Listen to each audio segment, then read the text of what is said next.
Sanibona ma-students, namhlanje sokwenza i-maths yaka grade 10 but not i-maths lit. Today we're going to be doing pure mathematics. Okay, so these are the topics for term 1, awaphelele obviously, but for the first few weeks you'll be doing algebraic expressions. Okay, asingeneni. So la ikhuluma ngama-algebraic expressions. I'm sure you've heard about equations.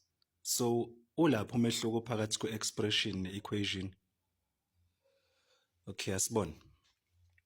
If ngiba nento ethi x squared plus 3 ngibe nento ethi x minus 2 is equal to 6. Ulapho umehluko phakathi kwalezi zinto zo-2. Do you notice that this one has an equal to sign? Equal to sign. Equation. So an equation has an equal to sign. An equation tells us that the left hand side is equal to the right hand side. That is an equation. If it does not have an equal to sign, like this one, x squared plus 3, then it is simply an expression. Okay? It is as simple as that. If it does not have an equal to sign, it is an expression. If it has an equal to sign, that means that it is an equation. Okay. We went through rational numbers and irrational numbers in the previous video for grades, I think it was grade 8 or 9 if I'm not mistaken, but you can go back and watch the previous videos on rational numbers and irrational numbers. I think it was grade 9 video because I was doing a number system. So you will find rational numbers and irrational numbers explained in more detail in that video. So here I'm just going to summarize it. So rational numbers, we know that these are numbers that can be written as a ratio of 2 integers. Whenever you are able to write a number as a ratio of 2 integers, leo number is considered as a rational number. For example, take 45. If I can write 45 as a fraction of 2 integers, that means that 45 qualifies as a rational number. How can 45 be written as a fraction? 45 can be 90 divided by 2. Do you agree? 90 divided by 2 is equal to 45. 90 is an integer. 2 is an integer. This is a fraction of 2 integers. It is a ratio of 2 integers, thus making 45 a rational number. We also said that whenever you take the square root of a number, there is a perfect square. You will always get a rational number as well. Okay? Now, what numbers are perfect squares? Perfect square numbers, it's all the numbers that when you say square, kupumi answer. 1 squared is 1. 2 squared is 4. 3 squared is 9. 4 squared is 16. 5 squared, 25. 6 squared is 36, and so on. All of these numbers, 1, 4, 9, 16, 25, 36, those are perfect squares. They are called square numbers because kune numbers 2 that are exactly the same, that when you multiply, kupuma these numbers. Whenever you take the square root of these perfect square numbers, you will always get a rational number, because the square root of 36 is 6. The square root of 25 is 5. The square root of 144 is 12, and 12 is a rational number. Okay. We also said that sometimes you get some rational numbers that are decimals. It doesn't have to be a whole number. Okay, you can get a rational number that is a decimal. How so? Let's take, for example, 4 over 10. 4 over 10, 4 is an integer. 10 is also an integer. The resulting number that comes from 4 divided by 10 would be 0,4. This means that 0,4 is also a rational number because we are able to write it as a fraction of two integers. Okay? Rational numbers, it's those numbers that when you take the square root of a number that is not a perfect square. For example, 2 is not a perfect square. The square root of 5, the square root of 7, the square root of 8, the square root of 12, all of these numbers here, they are not perfect square numbers. Meaning that if you take the square root salezi number, uzothola inumber or i-answer irrational. Meaning that leyo number, you cannot write it as a fraction of two integers. Another example of an irrational number is pi, which is 3,141, is it 5926, and so on. This is an example of an irrational number. Also, E, you will find it in your calculator. I think it's going to be 2,71 something. But these numbers, they will continue like decimals up until infinity. And an interesting fact is that wonke lama decimals will not repeat. You will never find amongst these numbers something that says 99 or 22 or 66. They do not repeat. Okay, so these are examples of irrational numbers. All right, this is just a refresher from the previous video, grade 9. Now, this is the nitty-gritty for grade 10. We have types of expressions, okay? Now, our expressions is now, we have something that looks like this. X. X only has one term. Something that has one term, we call it a monomial, okay? Mono means one. X is one term. Also, 1 is one term. 3 is one term, okay? We just have one term. So we can also have something that says x plus 1. This is equal to 2 terms. And 2 terms, it is known as a binomial, where bi means 2, just like a bicycle. Yabo ibhayisekile? Ibhayisekile kahle kahle igama lesingisi kuyikona ukuthi igama lokubolekwa. It's a bicycle. It means that it has 2 cycles. Okay. Angiyenzanga i-art, so I'm not very good ekudwebeni. Okay, isihlalo sakho lesi, impondo lesi. It has 2 cycles. Ingakho kuthiwa it is a bicycle. It is a bicycle. Ama-cycle mangaki awu-2. Mese kuba khona leli ley'ngane eliba nelinye isondo la. Yabo leli libizwa nge-tricycle ngoba linamasondo amangaki awu-3. That means that u-tri means 3. So you can already guess now ukuthi i-expression that has 3 terms, we will call it a tricycle.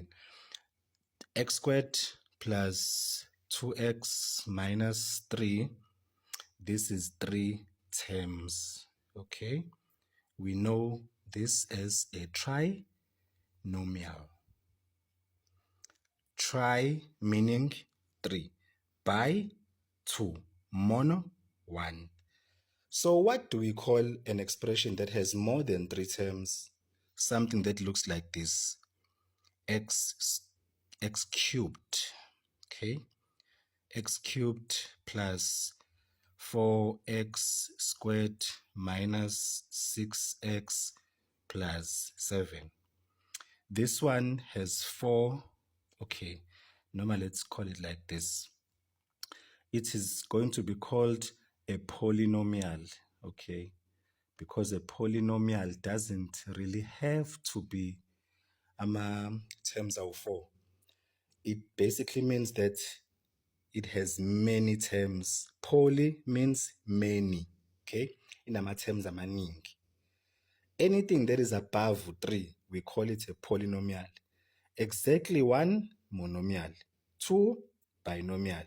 3, trinomial. Njenge-tricycle, njenge-triangle. I-triangle inama-angle awu-3, yingakho inama-side awu-3. That's why we call it a triangle. Then this one is going to be called a polynomial because it has many terms. Now, how do we count the number of terms? This was done also in grade 8 and grade 9. This is just a refresher course, okay? The way we count our terms, the only thing that separates terms, addition and subtraction, these ones, they separate. Says one. In multiplication, net division, they do not separate.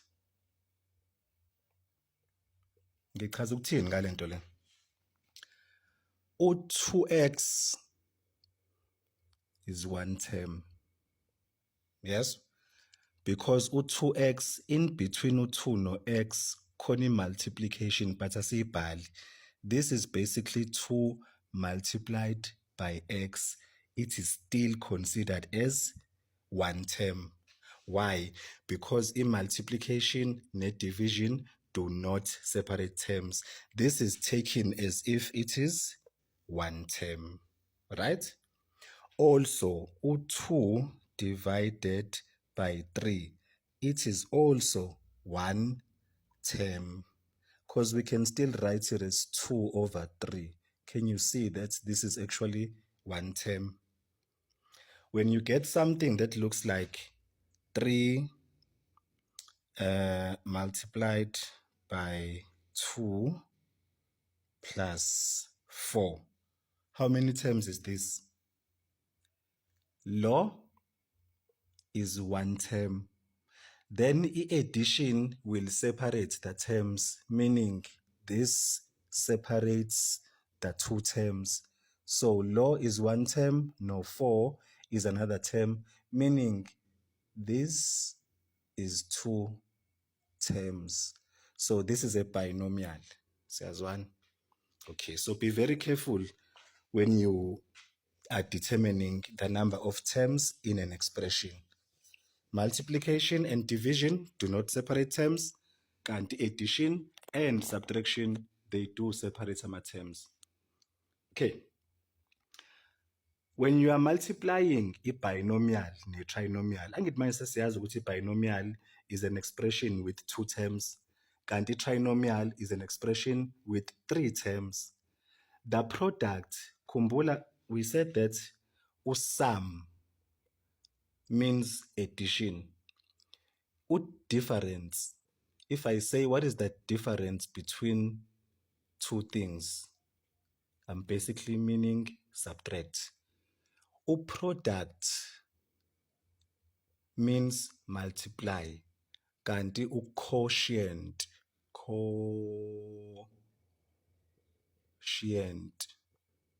means divide. Please know this, okay? So the product of a binomial and a trinomial simply means the multiplication of a binomial and a trinomial. Asenze isibonelo. A binomial would be something that looks like x plus 2. This is a binomial. Why? Because in our terms amangaki awu 2. We are going to multiply it with a trinomial. Let's have x squared plus 3x minus 2. This is a trinomial. In our terms amangaki awu 1, 2, 3. Khumbula 3x is one term ngoba between u3 no x khona multiplication. Kanti multiplication does not separate our terms. How do we multiply a binomial with a trinomial? What you need to do is lo x lo needs to be multiplied with 2x squared wangala, multiplied with 3x wangala, and also multiplied with minus 2 wangala. Similarly, nalo positive 2 must be multiplied nawo wonke lama terms ala. Do you understand? Okay, asiyenzeni. So x multiplied by x squared. X multiplied by x squared will give us x cubed. Sisazoyenza lento mase sifika kuma exponents. Oh no, wait. You've done ama exponents. Kumbula phela, this is grade 10. You've done ama exponents. You know that when you are multiplying powers with the same base, you keep the base and you add ama exponents. Khona 1 la. So this is 1 plus 2 mase kuphuma 3. X cubed. Lo x lo mele siphinde simmultiply nobani? Nalo ya positive 3.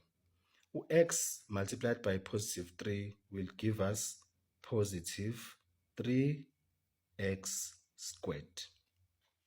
Now ekugcineni mele senze x multiplied by negative 2. Angithi? X multiplied by negative 2 will give us negative 2x. Sesiqedile ngokumultiply x nawo wonke lama terms angala awu3. Into efanele siyenze manje ukwenza u2 simmultiply nawo wonke futhi nalama terms angala. What is 2 multiplied by x squared? Khumbula u2 upositive. So sothola upositive 2x squared. U2 multiplied by positive 3 sizothola upositive 6x.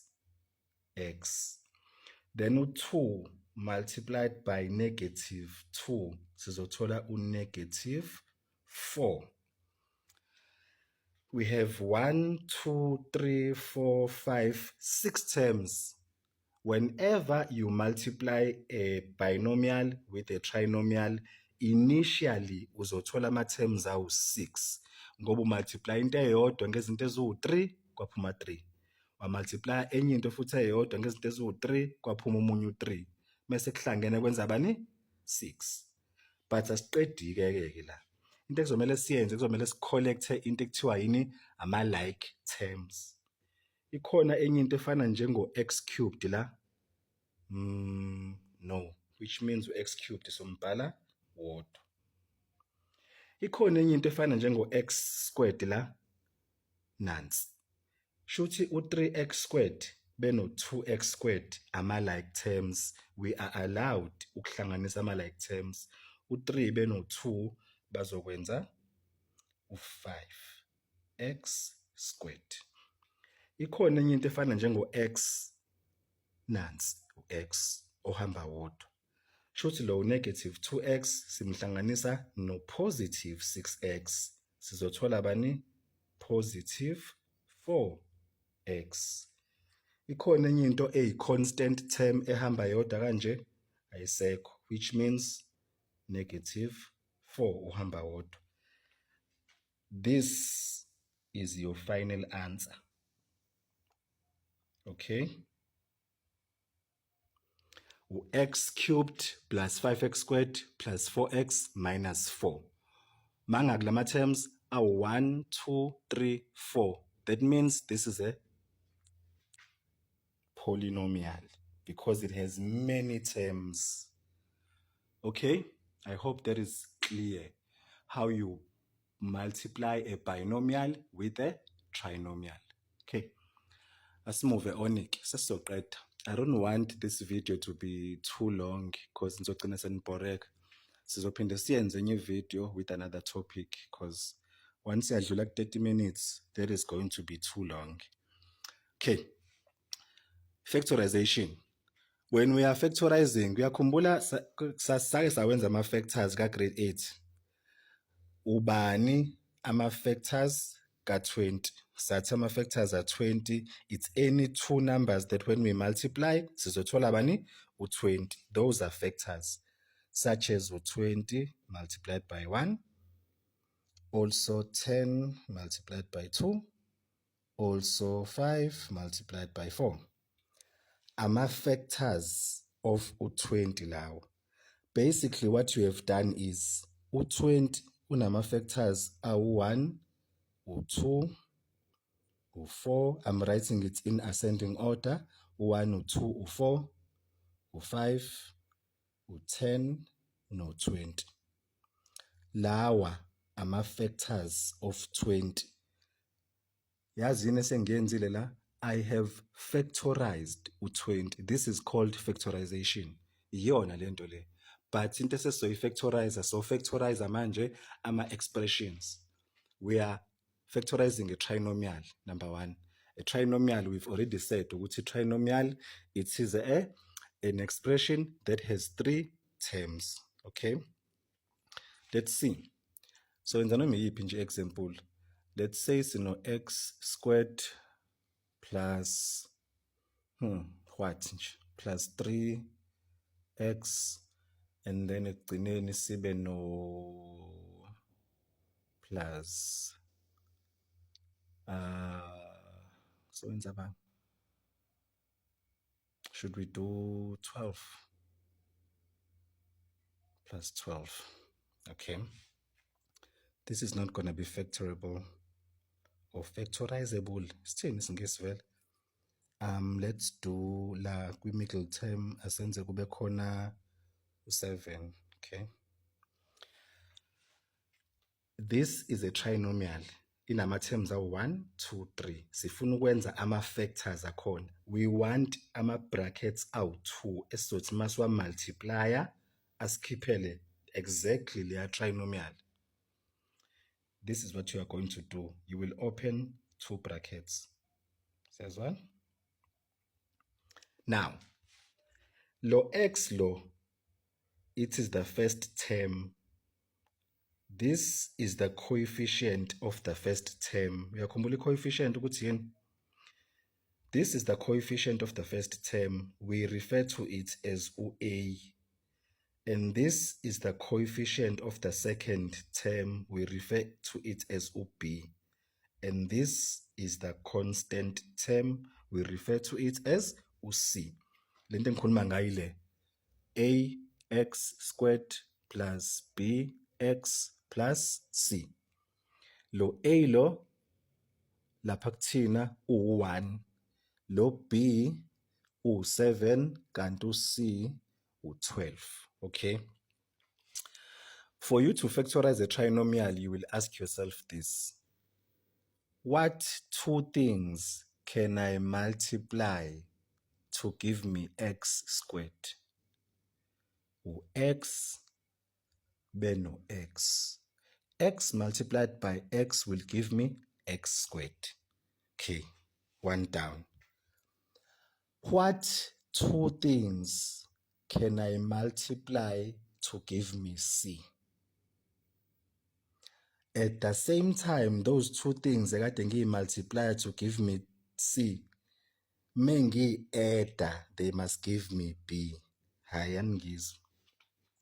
Ngithi mina, yiziphi izinto eziwu-2 engizothi yona multiplied by yona kuphuma u12, kodwa those 2 things futhi mangiyihlanganisa zizokhipha bani? U7. Number 1 into ozoyenza, you will first find ama-factors ka-12 because there is many ways that you can multiply 2 things to get to 12. You will go and say U-12 can be 12 multiplied by 1. It can be 6 multiplied by 2. It can be 4 multiplied by 3. Khumbula ngitheni kuwena? Ngithe I don't just want two things engizoyi-multiply zikhiphe u-12. Those two things futhi they must add up to 7. Do you think u-12 and 1 will add up to 7? No. Do you think u-6 and 2 will add up to 7? No. How about u-4 and 3? Yes. Shuthi-ke u-4 beno-3 engizobasebenzisa la, because u-4 multiplied by 3 will give me 12, kanti u-4 plus 3 will give me 7. Then ama-signs, khumbula ukuthi ngidinga ukuthola u-positive 12, meaning I can have negative no negative, because negative times negative will give me positive. But the problem is, if I put negative and negative, I will not get positive 7. Ngizothola negative 7, which means I must change lama signs into positive and positive, because still positive no positive will give me positive 12. And positive 4 plus positive 3 will give me positive 7. There you have factorized.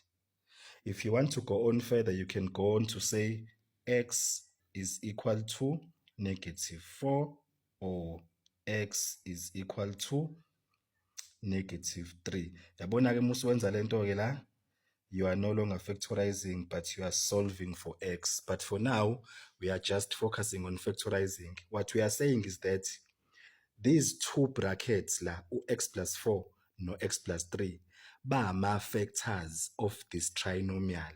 Because if you say x multiplied by x, to x squared, x multiplied by 3 3x, 4 multiplied by x 4x, mawubahlanganisa ngoba ba like terms bazokhipha 7x. Then 4 multiplied by 3 will give you 12. So these are factors. Okay?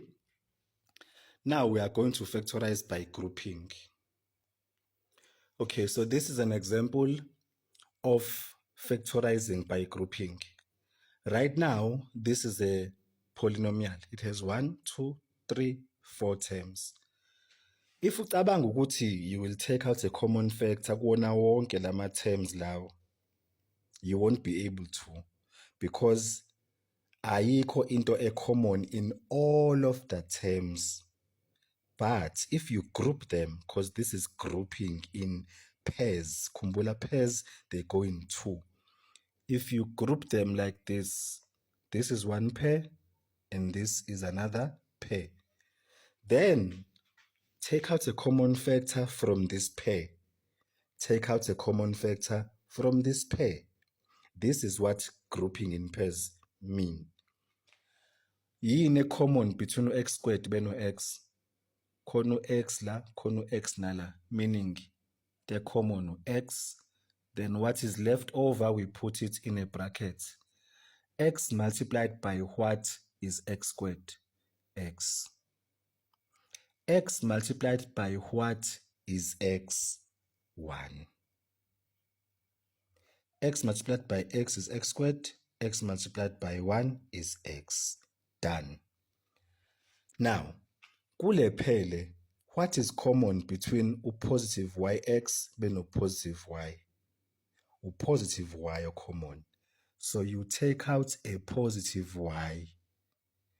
Then what is left over? Y multiplied by something is yx. Shuthi x. Y multiplied by something is y. Positive 1.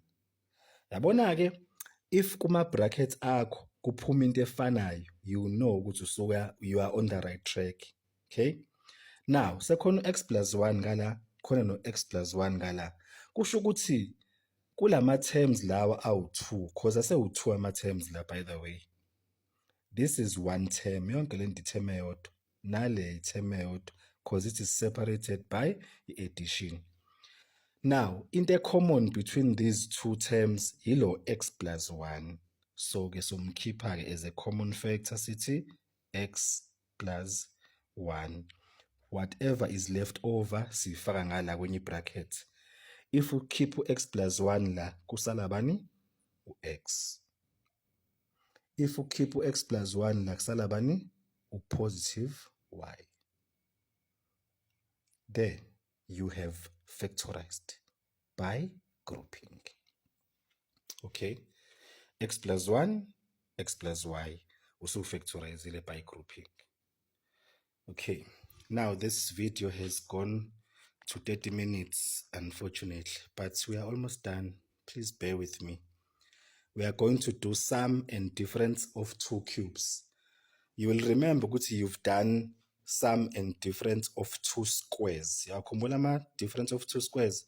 Difference means subtract.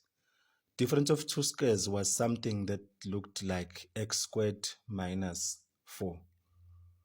Why it's difference of two squares? It difference because there is a subtraction difference of two squares. This is a square. Ngoba x times x. This is also a square. Ngoba 2 times 2. Also futhi x squared minus 9 is a difference of two squares. Ngoba lo x times x kanti lo 3 times 3. Siyazwana? Sasenza njani ke? Sasithi x squared minus 4 uvula ama brackets awu 2 like this, and ufaka x no 2, ufaka x no 2, then you ufaka ama signs are opposite. Suqedile. La uzokwenza same thing, but awusasebenzisa x no 2, uzosebenzisa ama factors akhona lawa la. X no 3, x no 3, bese ufaka ama signs angafani. Simple angithi? So kwenza into efanayo ke manje kubani? Kuma difference of two cubes. Asenzi ke manje ama difference of two squares, we are doing difference of two cubes. X cubed subtract 27 for example. U-x cubed uyi-cube ngoba khona u-x times x times x times x 3 times. Kanti u-27 nayo uyi-cube ngoba u-3 times 3 times 3. Siyazwana? Shuthi into esizoyisebenzisa la u-x then u-3 kuma brackets ethu. Okay. Now, listen very carefully. This is what you are going to do. You will open one smallanyana bracket ngoba kuzongena i-binomial la. The second bracket must be a little bit bigger ngoba kuzongena i-trinomial. The first bracket you will put u-x then u-3. If this, for example, beku 125, we know that 225 5 times 5 times 5 should say it is a cube. Then means la ubuzofaka u-x beno bani? Beno 5. Okay. Uzofaka u-x no 3. Mese le sign le u-negative uzoyifaka njengoba injalo la. Uthi x minus 3. Siyazwana? Mese uyayibuza ke. X multiplied by ba will give me x cubed, x squared. Ngoba when multiplying powers with the same base, we keep the base and we add exponents. Khona u-1 la, shuthi kumele ngifake u-x ono 2 ukuze ngithole bani? U-x cubed. Okay? So, this is going to be u-x multiplied by x squared. First part done.